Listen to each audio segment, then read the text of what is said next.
Hey everybody, this is a small project I had this past weekend, which was the first weekend of October, which involved rewiring the lights on an old trailer that I bought on the Facebook Marketplace, and also replacing the hitch connector, which was a little bit of a challenge, as you can see on the video later on.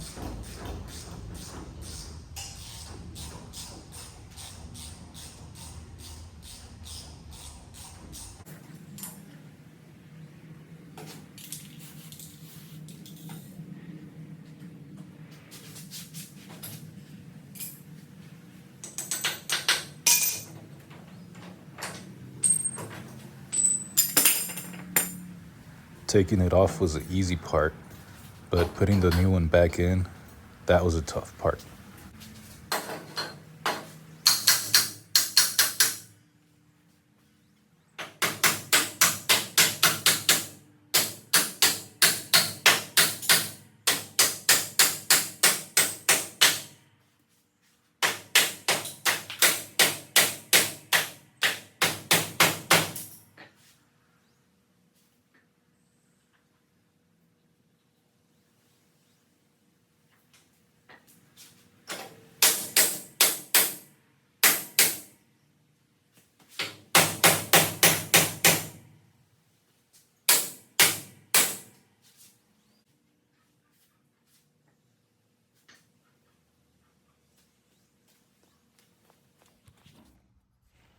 Here I had to bust out the grinder to round off the rear outer edges, otherwise it wasn't gonna go in.